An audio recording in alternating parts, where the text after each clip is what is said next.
Hello everyone, and welcome back to my Magic the Gathering Commander Deck List Reviews. In this series, I go over either my own personal decks or your submitted decks, and talk about all the intricacies of, an EDH or Commander deck list, the Commander, talk about the general game plan, sort all the cards into categories, and talk about, maybe includes, excludes, that sort of thing, and kind of go over the general overview and what, my thoughts are on the deck generally. If you want to get a deck reviewed yourself, make sure to look at the top link in the description, go to that link at Magic the Academy, and get that set up there. But besides that, let's get into this review here. So we've got Brenard Ginger Sculptor. This is kind of a cool one from the Wilds of Eldraine Precons, a band commander that is all about food and golems. So this is kind of a cool one because golems historically have had not a whole lot of support. There's a category later that is specifically golem support. They've been kind of a weird tribe that really hasn't had a commander to build around too easily in a long time until Brenard came around. So Brenard's really, really cool. This is a bracket 3 deck. There's a lot of different ways you can build him, but this is sort of just a general artifact food golem sort of deck. We're not doing anything crazy. I think we only got like one game changer and like 1 or 2 tutors. So not crazy high power level, but I think just getting there, where we got good synergy. So Brenard here is 4 CMC, he's a human artificer, a 3/3, and he says creatures you control that are food or golems get +2/+2 and trample. So that's really nice to have, a big buff there for both of those. And then whenever another non-token creature you control dies, you may exile it. If you do, you create a token copy of it, except it's a 1/1 food golem artifact and has the ability to pay 2, sack it, gain 3 life. That any food has as an activated ability, which is kind of nice. So you just get food tokens based on whatever stuff you have die. So we can use that to our advantage in a multitude of ways, but usually mostly sort of a minor aristocrats theme in the deck where we're trying to sacrifice our creatures and get extra value out of them, or just turn them into foods because once they are foods, they get +2/+2 and trample. So that's kind of the nice thing there. So to start off with, we only run 2 board wipes in the deck. We just don't really need a whole lot, and I just tend to run a little bit lower than I feel like a lot of other people do. Though I don't think these are too bad in here, especially because these are modal. Farewell, of course, is just one of the best ones. Being able to kind of exile whatever we need, kind of get through it. A lot of times just exiling pretty much everything but artifacts and creatures. That is kind of the hard thing with Farewell, is it can't get rid of a lot of our stuff because we can only pick so many modes depending on what we're planning on saving, because we have a bunch of artifact creatures. But still a good card nonetheless. And the Season of Weaving has a bunch of different modes. It's one of the Weaving cycle cards from Bloomburrow. But its 3-paw mode allows you to return each non-land non-token permanent to its owner's hand, which is, a board wipe in and of itself, though it can be a little bit more one-sided for us, a little advantageous because we are making so many tokens for the deck. But another big thing here is we really do care about having a good amount of card advantage, because when it's not on your commander, you kind of have to focus on it a little bit more. But we have a lot of interesting ways to do it. So, of course, one of the, I think, standard all-stars, Bloomburrow has been really awesome for standard, but Caretaker's Talent has been a really big one for a lot of formats, honestly. It's a 3-mana enchantment class. Its first level says whenever one of our tokens enters, you draw a card. So that's really, really nice to have, once returned, just whenever we get a token out with Brenard. Usually the first thing we do, we get an extra card draw, which is kind of generically nice, repeatable card draw. The level 2 is kind of nice as well, because you just create a token that's a copy of target token you control, so you just get another copy of one of your creatures, which can be nice. Kind of just an extra card draw, it can be as well. Level 4 can also be kind of cool, sort of like an end game thing where you can pay 4 and give creature tokens you control +2/+2. So, give them a total, all of your golems +4/+4 and trample, which is pretty big. If you're making the 1/1 food golem to either 5 hides with trample, which, is a pretty decent stat line. So kind of all around just kind of a good card. And Greater Good, an amazing card, really cool card for this deck. You just sack a creature, draw cards to its power, and then discard 3 cards, which doesn't always net you if you're looking at the base here where you're just making 1/1s that become 3/3s. We've got a few ways to kind of pump up our creatures, and in general, there's a lot of other good stuff with this card that I'll kind of talk about later, but the card draw is really nice here. O'Sheil, Clockwork Scholar. So she prevents all combat damage that will be dealt to attacking artifact creatures you control, which, a lot of them are going to be. But whenever one or more artifact creatures you control enter the battlefield under your control, you draw a card. It only triggers once per turn. So, when you're making those tokens with Brenard, you're getting additional card draw. And the cool thing is if you sack her to something, let's say like Greater Good, The cool thing with it is the new copy is actually not the same card. So when it enters, it triggers itself. So you could get, play her, sack something else, get a trigger, and then sack her. She comes down, sees herself, and gets a trigger as well. So you can sort of, in one turn, get 2 triggers off of her if you play your cards right. And of course, old but gold, Mold Drifter, being able to evoke it, pay 3 mana, have it enter, draw 2 cards, and then it's amazing with this commander because we can then exile it, have it enter again, we keep the creature around, it's a flyer, and draw a total of 4 cards for 3 mana, which is pretty nice, pretty good rate there. It looks sort of similar here, but Mr. Grimora, again, kind of just a really good generic staple. It's kind of difficult because you have so much, card selection going on. I'm really trying to balance a lot of stuff here within these decks to kind of make sure they're kind of up to stuff, especially with standard. I've like modern power levels and how things go, kind of making sure we cover all our bases. Just kind of generically good. I didn't really want to add in Ristic Study because I didn't want to go super far in that direction. I want this to be more of a casual deck. And also it is, it's a $300 deck, which, seems like a lot, though a lot of these cards, aren't super necessary. I think there's 1 or 2 that are a little more splashy than others. In mana base, you can kind of switch out. This isn't got a huge mana base, but, lower end on terms of like the big giant cards in here, just to make sure that we're not going too crazy with the deck list. I'm not going to throw in Mox Diamonds and crap like that. So it's, more achievable, and of course, always you can just proxy, that's, I think, the best thing, especially if you got your own play group. It's very much worth it. I know not everyone can. If you're going to play at a game store, may not be the option, but, it is when it is, it's always a good option to have. Okay, Mr. Grimora allowing us to draw a bunch of cards, usually 1 or 2, and if you keep this around for another turn, you get another 1 or 2, so paying very little mana for usually quite a few cards. We got Mold Drifter's brother with Null Drifter. So this one is a cast trigger, so when you evoke it for 3, you draw the 2 cards, so it doesn't synergize quite as well with Brenard because it enters and it doesn't do anything, but it's still a flyer and has Annihilator 1, and it's a 3/3 with Trample, so that by itself is just kind of nice. And there are a few things that can kind of tie into it having a 7 mana cost that I'll kind of talk about later, but just again, kind of just generically good card draw, and does give us a little bit of extra synergy. And Peregrine Took, so this is still a food deck, and this is a cool card for that because we can sacrifice 3 food. So whether or not we make there's a lot of other ways in this deck besides just sacking creatures that we can make food tokens, but he's a good way to sack food to draw cards, so a little bit of extra card draw there.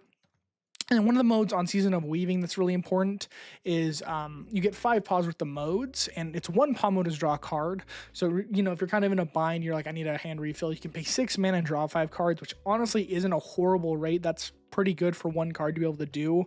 And then, of course, the kind of middle mode, I don't think I have it categorized anywhere else, so I'll kind of talk about it here, is you can pay 2, use the 2 paw mode to choose an artifact or creature you control and create a token copy of it, and that's awesome, sort of in the same way that the Caretaker's Talent is really nice, because let's say you've got a Mold Drifter that you've turned into a copy, or just a Mold Drifter in general sitting on the battlefield, make some copies of it. You can make up to 2 copies, draw 4 cards, whatever, what have you.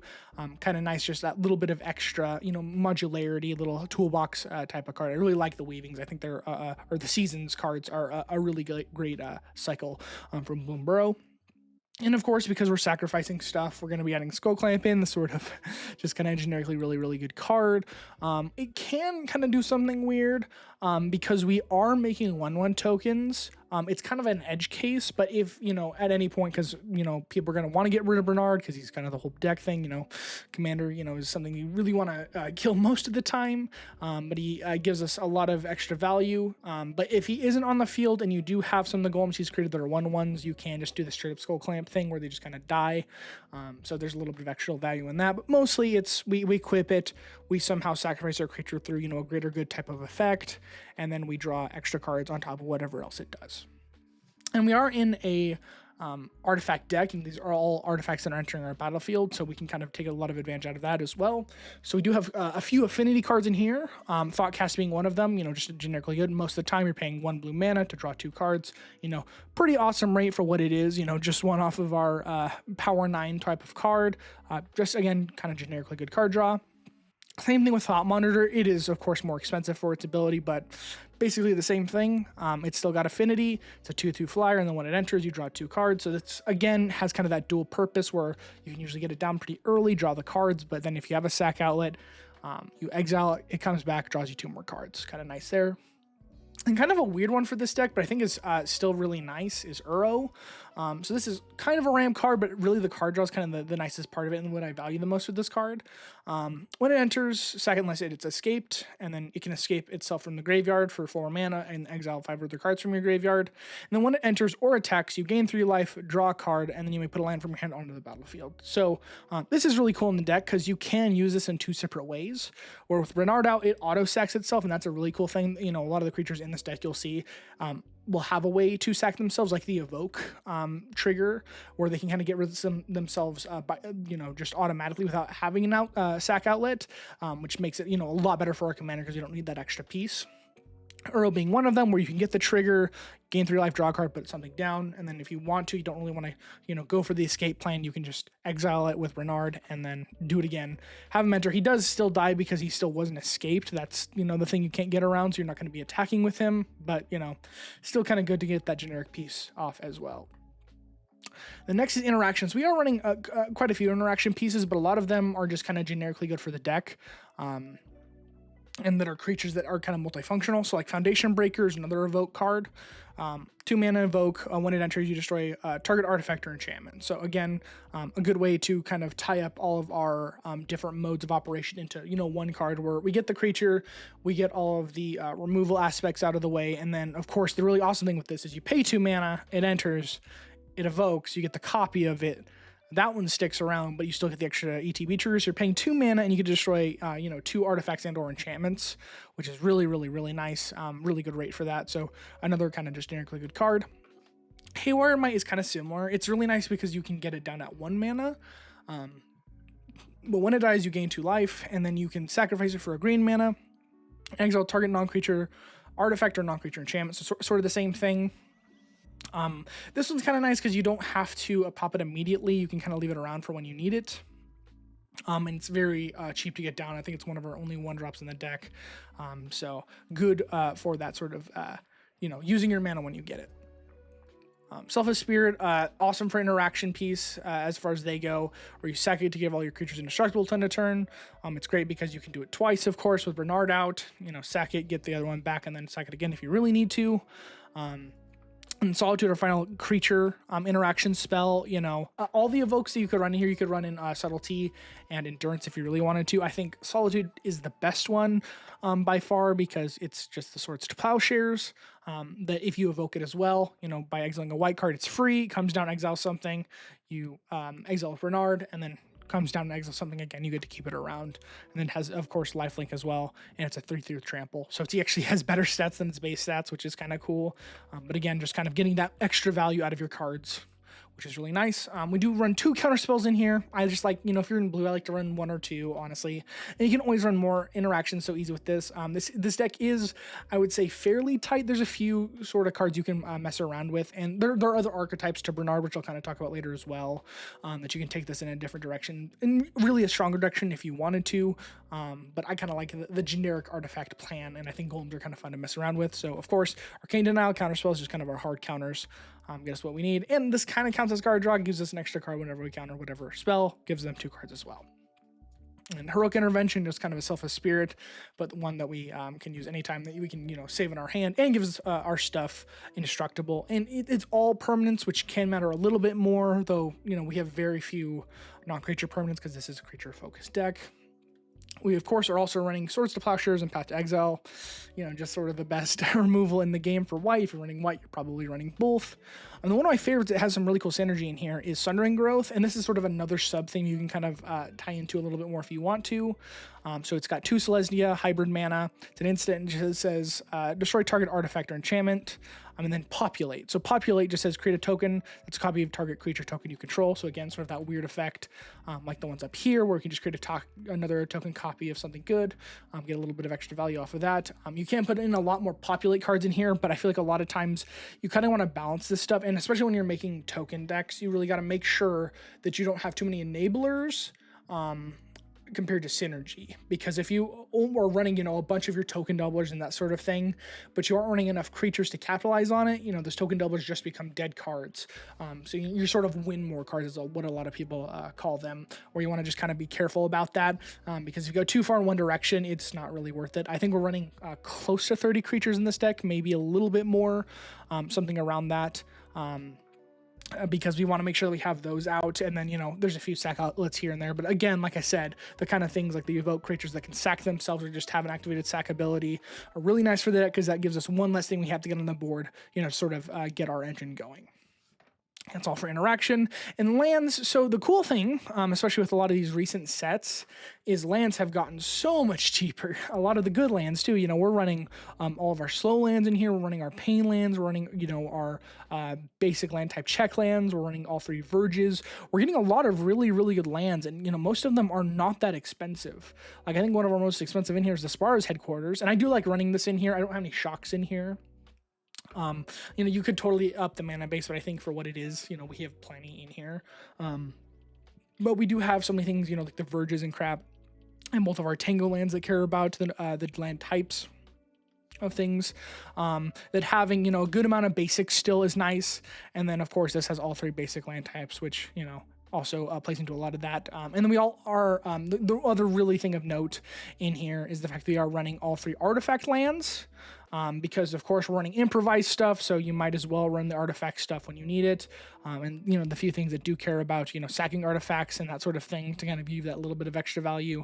And then of course, I think this is a really cool one from Modern Horizons 3, Archwave Innovation, where you can pay blue and tap it to give your next spell you cast this turn improvise. So just in case, we have a lot of ways to, make all of our artifacts dorks that are rocks to be able to tap and give us a little bit of extra value. But this is another good way to do that as well. And it's on a land, and most of the time, you're going to have some sort of island out, and even if you don't, having the center tapped, it's still a pretty good extra effect for what the land is. And we are, one thing to note, we are running 37 lands. We do have a flip land, which is about on, I know people kind of gravitate towards 38 being the perfect number, but like I said, we're kind of budging, trying to make stuff fit in and make sure we have all of our pieces in here. So running, I think it's still a generous amount of lands, especially with how much ramp we have. You definitely need it in this deck. I feel like you can use mana like so fast and you can cast so much stuff because you're just trying to get a bunch of crap on the battlefield. So it is kind of mana hungry, I found, through my play testing and, kind of playing with the deck. But it's not too bad. I think we're pretty healthy in that regard. Speaking of ramp, so here's our ramp cards. They're not all strictly the way you would normally think about ramp, but they turn on ramp or give us a little bit of extra. Like Inspiring Statuary is a really cool card. If your non-artifact spells you have improvise, so you can tap your artifacts to help pay for them. So if you're making normal food tokens or what have you, or even just your creatures that you turn into foods, you can tap them. And the cool thing with this, and you got to be kind of careful with this card, I found, is Inspiring Statuary you don't super want to run in a deck that is all actual artifact cards. If you're in like a Prosper deck or something that makes a bunch of artifact tokens where they're not a lot of the mainstays in the deck, it's a lot better, because if you're running an artifact deck, yes, it gives your non artifact spells improvise. So if you've got artifacts down on the battlefield that you can tap for, that's nice. But if you have a bunch of artifact spells, this actually doesn't do anything for you, because it can only be reduce the cost of non-artifact spells. So in decks like these that revolve around artifact tokens really is the best thing. This is actually a pretty good card for it. Gilded Goose, comes down to one of our only 1 mana cards in the deck. Makes food tokens. We can sack food. So if we have any of our food creatures that we make, we can sacrifice them if we need to. It can create foods, if we have a little bit of extra mana around, but kind of, again, for food decks, kind of generically good. Seeing the Arcane Signet Soul Ring, it's actually one of our only rocks because we have so many ways of generating mana in the deck. Jaheira just gives our tokens the ability to tap for grain, so this is probably the best, just kind of generic, turn all of our stuff into the ability to make a bunch of mana with Jaheira. Night Sweet's Revenge comes down, makes you a food, but also give your food the ability to tap to add grain, and it does have an awesome ability. I do like this card. Night Sweet's Revenge is good in a lot of different ways because it also has a sort of win con at the end where you can pay 7, sack it, and give creatures you control +X total in turn, where X is the number of food you control, which can kind of be sort of a Crater Hoof Behemoth type effect when all of your creatures are food by themselves, which is really cool. And they already have Trample, so that really can be, and a lot of people don't see see that, or, they might read that on the card and kind of forget about it because it's kind of a weird tertiary text. Mostly this card is great for the just allowing food to become mana rocks, but yeah, has a little bit of extra at the end to help close out games. And of course, we also have Nature's Lore 3 visits. You could add a Farseek and whatever in here. I do like these ones specifically because, the untapper stuff is so important. Urza Lord High Artificers, again, something that allows our artifacts to tap for mana. He enters, makes a construct. This is, I think, our one game changer in the deck, if I'm not mistaken. Bumps us up to bracket 3. I'll probably consider this bracket 3 anyway. I think it's got a good amount of synergy, and that's kind of what I want to look at with these type of decks is like, okay, what are we doing? Looking at, the bracket system isn't meant to be black and white. It's kind of a gray thing, and I try to make sure to judge my decks, not purely based on that, and kind of allow for the remove. What deck am I really running? Is there synergy good enough? Because you can make, a deck with any sort of budget pretty good for the most part. There's some pretty cool competitive pauper decks even out there that can really blow you out of the water. And then Sakura Tribe Elder, our good old Steve, another one of these cards that ramps us, but you can sack it. You get one back with Brenard, and then you're able to sack it again for 2 mana and get for 2 lands. So 2 mana, 2 tap lands is an awesome rate. Honestly, it's just kind of a better rampant growth. And again, we are trying to kind of steer towards more. That's why we don't have a lot of sort of non-creature ramp in here, because we are such a creature heavy deck. We want to kind of get as much value out of our creatures first and foremost. And in here, so sack outlets are also a very important thing in the deck. And there's a lot of other stuff in the deck that can help us sacrifice creatures, but these are, I think, are just the easiest way to kind of recurrently sack stuff for the deck, because not every creature in the deck is going to be able to sacrifice itself, or, maybe want to sack them multiple times. This is the easy way to do it with something that just says sack a creature. So, of course, we got the kind of basic ones in here with Phyrexian Altar and Ashnod's Altar, to where we can sacrifice them for mana, which honestly ends up being really good as well, especially when you have stuff like Urza, where you're making a bunch of tokens through stuff. You can tap them for mana with haste, with his ability, and then sacrifice them for a whole bunch of extra value, which can be really, really cool there. Greater Good, of course, it draws you cards, which is why it's in the card draw category, but just by itself, even if we're going, net neutral, with, sacking a 3/3 to it, not only are we getting card selection with that way, we're not gaining any extra cards, which we're able to, draw, discard, sort of loot for that. But it's just a strip sack outlet, which can be, by itself just good enough. Which is also why we're running Murder's Cause, which is kind of a weird one. I've seen this one like egg decks and that sort of thing, where you're able to sacrifice them. And specifically, not eggs as in the artifact eggs, but the decks that care about dinosaur eggs, where you sacrifice them, they do kind of stuff. But it's just kind of a generically good one. You just sack a creature and prevent all common damage to a creature or a player from one source. So, if there's a giant thing coming your way, or someone's kind of Voltron Commander, it can kind of be nice that way. But again, it's one of the few unconditional sacrifice outlets in the game that's, fairly low mana cost, where you can just sacrifice creatures and it doesn't really matter what the effect is all the time. Just another way for us to get rid of our creatures. Witch's Oven, kind of directly synergistic. It's easy to get down 1 mana, and you can sack a creature, create a food token. If the sacrifice creature's power is 4 or greater, you create 2 food tokens. So it gives us that little bit of extra there too, sort of token creation, but mostly the sack outlet, especially at that 1 mana cost. And one of my favorite new cards from Modern Horizons that I really wanted to find a deck for, and was actually one of the beginning reasons why I made this deck, was Birthing Ritual. So it's, very much harkening back to Birthing Pod, which I'll talk about in a second, because it's kind of a big deal for this deck. Where at the beginning of your end step, if you control a creature, you'll get the top 10 cards of your library. Then you may sacrifice a creature. If you do, you may put a creature card with mana value X or less from among those cards on the battlefield, where X is 1 plus the sacrificed creature's mana value. Put the rest on the bottom. So one thing to note when you are making token copies of stuff, those tokens still have the mana value if they are copies. They keep the mana value of the original creature. So if you've got a 6 mana creature, it stays a 6 mana creature.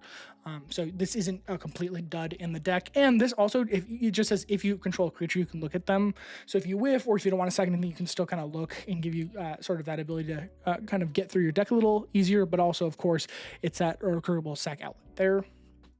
But really the big one here for sack outlets is our boy Birthing Pod. And that's another way you can build this deck. It's pretty popular. It's just a pod style deck where you have a bunch of these Birthing Pod types of effects like Neoform and Eldritch Evolution and that sort of thing, where you're able to, you just run a bunch of creatures with, increasing mana costs, where you're like, okay, I have, 3 1/1s, 3 2/2s, whatever. And you can slowly ascend that list where you're like, okay, I get this out, I sack it, get another one out. I have some sort of maybe untapper if you're wanting to go that direction.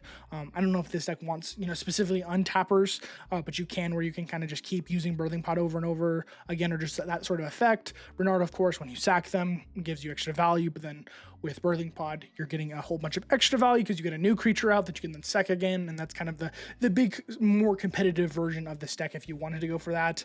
But we just have Birthing Pod in general because I did think, we don't have too many just generic sack outlets in the deck, and it's kind of nice to have, what we can get. And I think with, how few we're only running one game changer, not a whole bunch of tutors in the deck, I didn't think it was too much to throw in a Birthing Pod just for a little bit of extra there. Kind of, if we get it out, make sure our engine gets running a little bit faster and more smooth. And Splicer. So this is sort of the only real support for golems in the game. We talked a lot about food in the deck, but they are food golems that you're creating. So splicers are the creature type that, makes golems and gives golems, keywords, or will, are lords for golems and that sort of thing. And they all got Splicer in the name, very easy.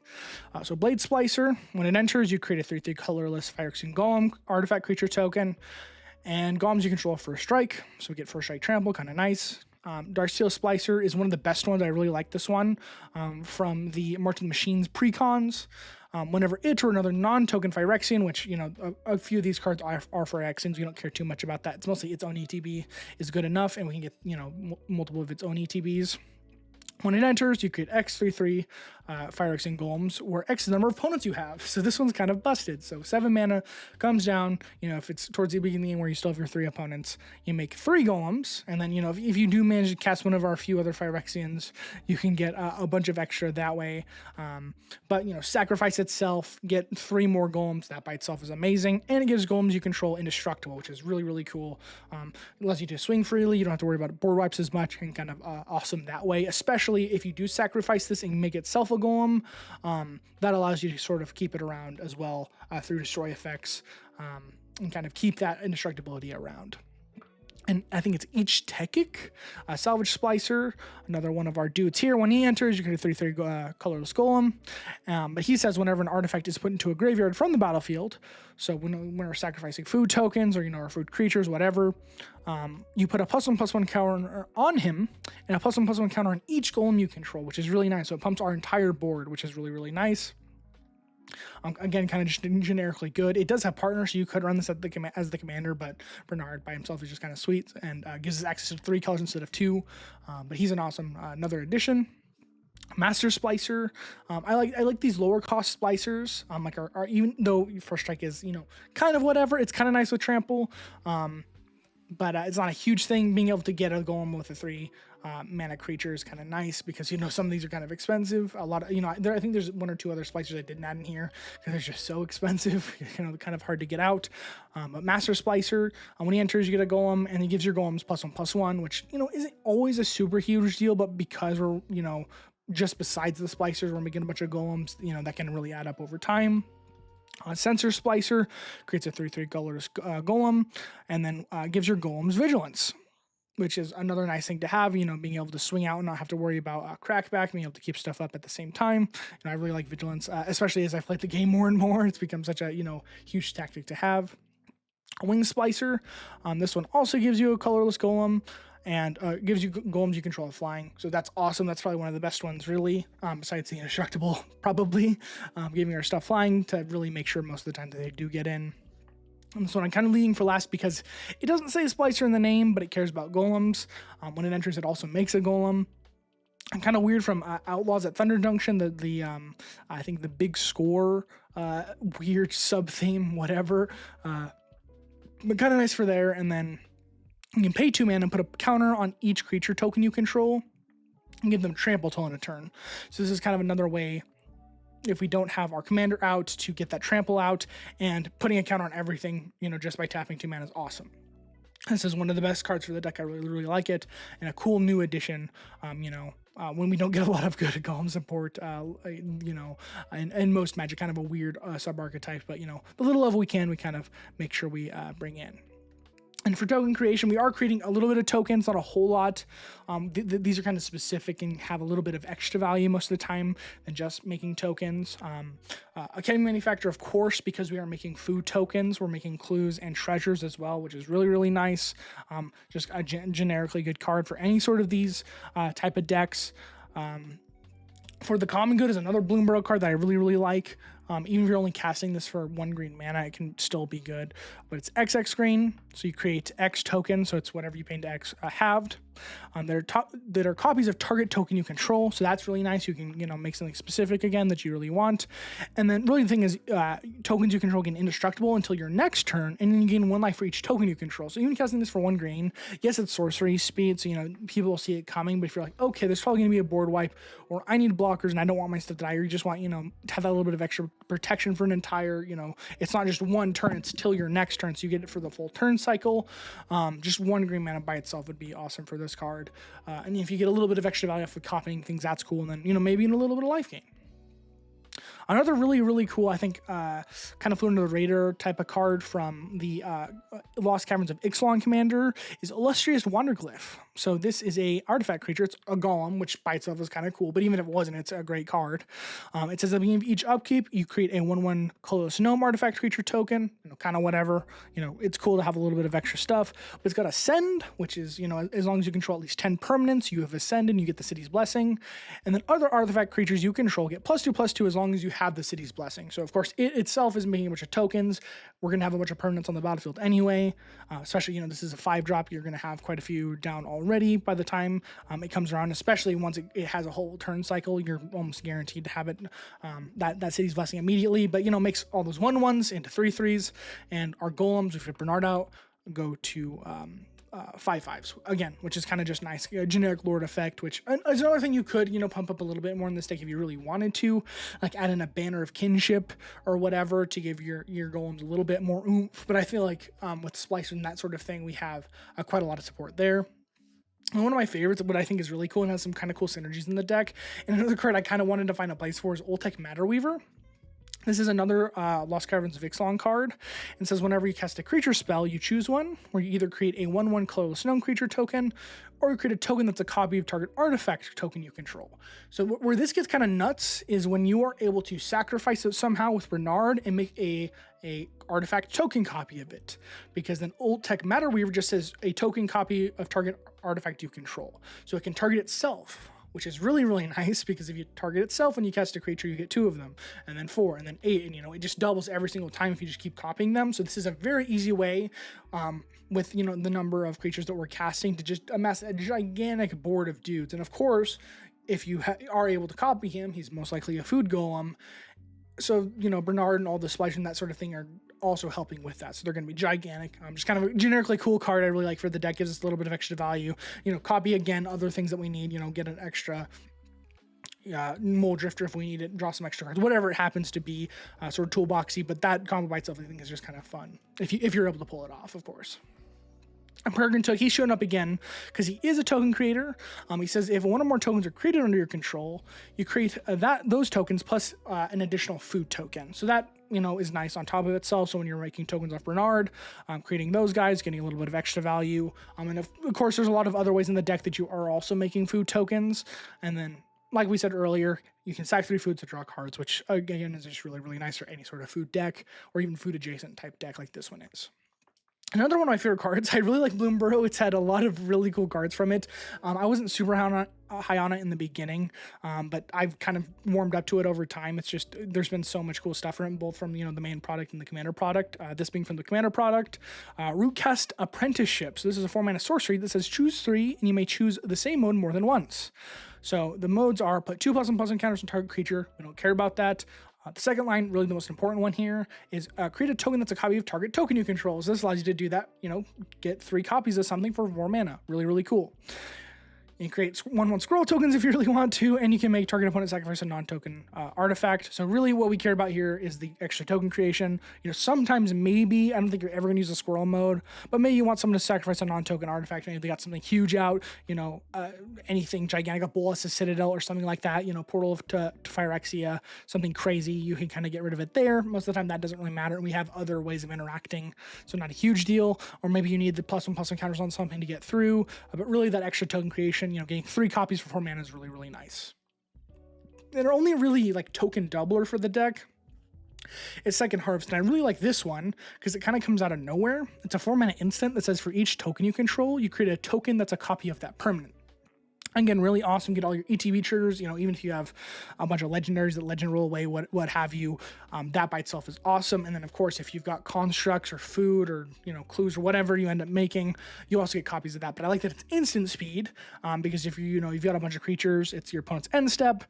Okay, you're on your end step, I'm going to, but you know, before your turn, you cast this, you make a bunch of stuff, and it's like, okay, I've got double the board, I'm probably killing you all. So it's kind of just another nice thing, and gets everything. We don't have to pick something specific. It's one of our better token creators, Second Harvest, doubling up our stuff. And then we get to, of course, at the end of all these videos, got a value category where it's just a bunch of kind of cool cards, and a lot of times pretty good cards, ones that, you know, don't totally fit into all the other categories, but they do a lot of cool stuff for the deck. So Altar of Bone is a kind of an older card from Ice Age that is one of our few tutor effects that says sack a creature. As initial cost to sack this, to cast this card, sacrifice a creature as an updated text, search your library for a creature, put it into your hand, and then shuffle. So this one is great because, you know, there's like Eldalmri's Call where it's the same thing. I think it might be instant speed. I don't know if it's exactly instant speed, don't quote me on that, but it allows you to tutor for creatures, you know, just in case to get, you know, a little bit of extra efficiency in the deck if we need it, if we happen upon the card. But really the sack is another huge part of this. Being able to get that extra value off of whatever we sack to bring back is also really, really cool. And I like highlighting these old cards when we can. I think Altar of Bones are really cool cards, got really awesome art, and it's one from one of my favorite sets. Ice Age, so kind of awesome. Ao the Dawn Sky, so this is a part of the dragon cycle, I guess one of the many dragon cycles of death trigger dragons. So this one, Flying Vigilance 5/4, we don't really care about any of that. It says when it dies though, you choose one. You either look at the top 7 cards of your library, put any number of non-land permanent cards with total mana value 4 or less from among them onto the battlefield to put the rest on the bottom in any order, or put 2+1/+1 counters on each permanent you control that's a creature or vehicle. So both those are awesome. They're really, really good. I initially thought it just said put 2 counters on something you control, but the fact that it's everything is really, really good, especially, you know, once you've built up a few tokens. And, you know, the fact that if you've got Brenard out, you can do this twice. That's really awesome. And so, you know, either, you know, you need a little bit more value off of looking at the top 7. We do have quite a few things that are, you know, below that, or, you know, are at 4 mana to be able to grab, you know, grab your Solemn, grab your Panharmonicon, what have you. You know, look at the top cards, get a little bit of card advantage that way, which can be nice. But I think the +2 counters on everything by itself is probably going to be the biggest one there, especially when you're able to double up that ability to get 4 counters on everything, because already you're going to have 3/3, so you got 7/7 with trample, and that's usually enough to close out games, which is really cool. Ball Get Recoveries are 1 flip card, gives us that land on the backside, but just return target card from your graveyard to your hand. I have Regrowth in here as well. You know, every once in a while, we are also a sack deck, so even if we're not making stuff Bernard, we might have some sort of things we want to do outside of that to get stuff back, or, you know, board wipe, what have you. It's always nice if I'm in green, I try to run both of these in here, and of course Eternal Witness is also nice to be able to return stuff back. Eternal Witness doubly so, because literally doubly you're able to sack it and get the trigger again for its ETB, which can be really, really nice. Though with this deck specifically, you feel like you want to run a lot more like graveyard recursion, but the thing is, Bernard, whenever he activates, or triggers, I should say, he exiles the card when you make a token copy of it. So it's kind of a one-time thing, which is why I don't have a whole bunch of, you know, real aristocrat stuff in here that you'd be recurring a bunch, because there's usually nothing to recur because it's all gone. So we don't really care too much about that. But again, you know, just a few of these effects, you know, if you want to reuse something, let's say I need another Altar of Bone or whatever, to be able to do that if I so choose. And Bronze Guardian, this is another awesome Brothers War commander card. It's Double Strike Award 2. It's an artifact creature golem. You know, kind of just generically great for this deck. The big thing here is it gives other artifacts to control Ward 2, you know, which Ward 2 is an awesome... It's borderline hexproof. I feel like hexproof really becomes a thing once you get like 3 and above, because casting a 3-mana 4-mana Swords to Plowshares on something really sucks a lot of times. You're playing those cards for cheap because they're cheap, and a lot of times everyone plays their Generous Gifts and their Beast Within, so having to pay 5 for that or 6 for that with wards, it's just, oh my god, it's insurmountable, and people just won't cast it unless it's absolutely necessary. So it's a really good deterrent. And then its power is equal to the number of artifacts you control. And that can be nice, especially if you sack him, give him trample and whatever. It's really nice then because, he's huge, he's got trample, and he's got double strike. So he's going to be doing a lot, a really good blocker, really good attacker, and a golem. So really cool there. We got Kappa Cannon here, so one of our few other improvised cards in the deck. I guess not, I'm thinking affinity. We do have some affinity cards, so this is improvised specifically where we can tap all of our stuff to be able to help cast it. Whenever it or another artifact enters our battlefield, it gets a +1/+1 counter and can't be blocked this turn, and it has ward 4, which pretty much just is hexproof. I've seen, I think, 1% cast this, and it was their entire turn. It basically time walked them to be able to get rid of a Kappa Cannoneer.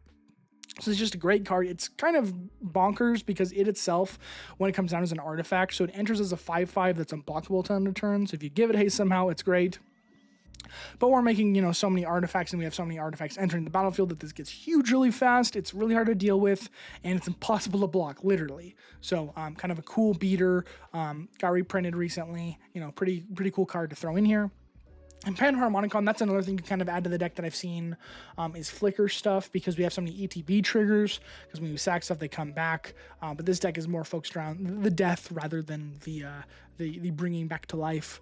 So Panharmonicon is our only trigger doubler. It is cool because it triggers off of artifacts and creatures. So, if you have something sort of weird going on, it's going to pretty much catch everything for the deck, get you your extra triggers from that. Kind of generically good piece. Everyone knows Panharmonicon. Everyone loves Panharmonicon. But again, kind of just a generic value piece, which is why it's here. And of course, Solemn's a golem. He's an artifact creature right out the gate. He has an ATB trigger. He has a death trigger. I've been taking him out of so many decks, and I always feel kind of bad for it because it's sad robot. It's the pure value. He does so much cool stuff, but a lot of times it's not enough. But for this deck, it's awesome. By itself, he comes down. He's a 4/4 with Brenard out. He's already a golem, so he gets to be a 4/4 with trample. He's got the ETB, he's got the death triggers, which we both care about a lot. So you could potentially, get 2 lands out of him, get 2 draw triggers out of him, and a decent blocker for a while. So that by itself, I feel like kind of hits that bar and lets him come back into the deck. Wormcoil Engine is kind of just sort of a personal card I wanted to run in here. I love Wormcoil Engine. It's one of my favorites. But it's nice for the deck because not only, it's a giant artifact creature, it's got Death Touch, Lifelink, still an awesome stat line. But when it dies, you create 2 3/3s, one with Death Touch and one with Lifelink, so you kind of just split the card in half. But of course, with this deck, you split it in half, and then with Brenard, you just make another Wormcoil, and if you sack that, you get 2 more Wormcoils. So kind of just generically good. Great stat line, really awesome blocker, really nice attacker. Can fluff up your life total if you really need to, because it does give you a bunch of life back, a good amount at least. But yeah, it can give you a pretty substantial board all on its own. And our last card here, kind of the creator of our deck, honestly. It's a super, super cool card. And from another Commander product. There's so many cool ones from Commander products. This is from the Kamigawa Neon Dynasty precons. Same thing with Kappa Cannoneer, actually, originally. Crazy. There's a lot of cool stuff here. This has kind of jumped up in price, but it's an amazing card for this deck. So it's an artifact creature. It's got flying. You use your other artifact creatures you control flying, which, again, is just really awesome because we're going to have a lot of artifact creatures. But when it enters, until end of turn, each creature, non-token artifact, non-creature artifact you control becomes an artifact creature with base power and toughness 4/4. This is busted. This is awesome. This is extremely good for the deck because even the regular tokens that we're making, all of our food tokens, clues, treasures, whatever they make off of just generic stuff. Those we can also animate, and it's all our Soul Ring or or Ashnod's Altar, whatever we end up having out, they all become 4/4s, and then we can swing with them. Of course, you do have to kind of be careful because this card you want to play on a turn where you've already cast all your stuff and you've already had your stuff for a round, because we don't have haste. If they get animated, they're not going to be able to do anything if they haven't been around for a bit. But if you got a few golems out, they get immediately pumped to base power 4/4. all of our food tokens, and then Brenard sees, oh, they're now food creature tokens, and gives them +2/+2 and trample. So they're 6/6s with flying and trample, which is absolutely busted, which is really, really cool. Kind of comes out of nowhere. If you got 3 food tokens sitting around, that's 18 damage, and kind of can definitely close out our game. This is what that's for. And the really cool part with this, honestly, which people may not expect immediately, is the ETB effect when it animates everything. So if you do have a sack outlet, you could, keep it around, attack with stuff, and on your next turn, sacrifice it and do it all over again because you get a copy of it. So that's kind of another really fun one for the deck, sort of one of our closeouts. I think this and then the Night of the Sweet's Revenge are kind of our big ones because they kind of give, just the overwhelm that we kind of need for the deck, though we can get on winning with a lot of beaters kind of generically, but those are the 2 big ones that just say, hey, I'm going to play this and I'm probably going to win the game. Yeah, besides that is the Brenard deck. A bunch of cool food stuff, a bunch of cool golem stuff, kind of generic artifact stuff, but all around, I think a cool bant deck. I really like playing in these sort of colors. I didn't think initially I'd like bant. I honestly thought it was going to be my least favorite 3-color combination within the game, but I've really built a lot of decks with it. I feel like there's so many cool things you can do with bant that are, all unique, which I don't see with every color combination. I feel like bant has a lot of cool archetypes you can build within it. But yeah, I think it's a really fun deck. If you want to check out the other decks I've done and this deck, I will leave a link to the Moxfield link for this deck in the description and a link to the YouTube playlist of all my other deck lists, so you can go check those out, see what you like there, and even recommend stuff if you want to see it done. And of course, like I said in the beginning of the video, go get your own deck reviewed at that top link in the description. Besides all of that, I will see all of you beautiful people in the next one.